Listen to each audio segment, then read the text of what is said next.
Bonjour, nous sommes en début d'année 2019 et je vais vous parler de la gestion de mes frais de mandat, sachant que les choses ont un petit peu changé depuis la dernière fois que j'avais évoqué cela. Nous avons 3 enveloppes à notre disposition, 2 enveloppes mensuelles et une enveloppe annuelle.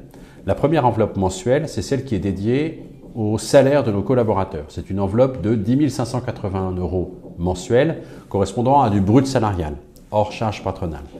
Avec cette enveloppe, je rémunère 4 collaborateurs. Sachant que la gestion de cette équipe fait que je suis en dépassement de cette enveloppe d'environ 700 € par mois.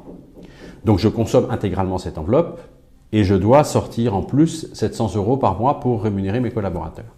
Ces 700 €, je les prends sur mon enveloppe annuelle, qui s'appelle la dotation matérielle du député et qui est de 18 000 € par an. Sur cette enveloppe, je prélève donc mon crédit collaborateur en dépassement de 700 € par mois, plus des frais de déplacement, sachant que je me déplace en RER quand je pars de chez moi ou que j'y retourne en journée que je vais à l'Assemblée, parce que je n'ai qu'un changement en fait, c'est assez rapide.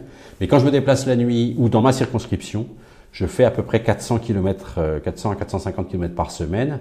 C'est avec ma voiture, sachant qu'on n'en a qu'une à la maison et que mon épouse en a parfois besoin, ou en taxi. Donc je prélève quelques frais de taxi pas considérables sur cette enveloppe, le dépassement donc du crédit collaborateur et les frais de téléphone de mon équipe et de moi-même. En prévisionnel, cette enveloppe me laisse un solde positif pour l'instant en prévisionnel de l'ordre de 8 000 € à la fin de l'année.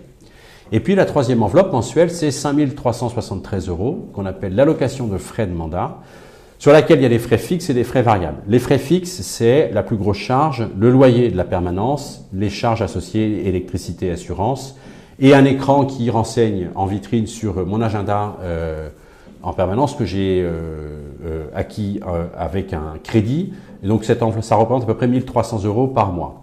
Sur cette enveloppe sont prélevés aussi des frais de repas que je prends à l'Assemblée quand je suis en séance, les frais de collaborateurs, des remboursements de frais, ce qui ne va pas chercher bien loin, mais c'est sur cette enveloppe que c'est prélevé, plus la cotisation au groupe qui est de 400 € par mois. Et ça représente à peu près une moitié de l'enveloppe. L'autre moitié, c'est des frais variables que je dédie à la conduite de projet et à l'édition de support, parfois même à l'achat de prestations. Conduite de projet parce que quand je conduis un projet, il y a toujours des événements à conduire, de l'ordre de la réunion publique, une location de salle, parfois même une collation à offrir aux invités. C'est entre 2 et 4 000 € à chaque fois qu'il y a un événement et ce sont des dépenses que j'engage tous les 2 à 3 mois, parfois avec un intervalle de 4 mois. Mais cette enveloppe variable que j'étale sur l'ensemble de l'année, aujourd'hui me laisse envisager un solde positif de quelques milliers d'euros à la fin de l'année. Donc voilà, c'est en gestion prudente que je pilote l'ensemble de ces 3 enveloppes avec un tableau Excel tout simplement paramétré de manière à ce que lorsque je fais bouger quelque chose, eh bien, ça se répercute sur l'ensemble. Je vous tiendrai informé naturellement de là où j'en suis à la fin de l'année, au plus tard au début de l'année prochaine. À la prochaine.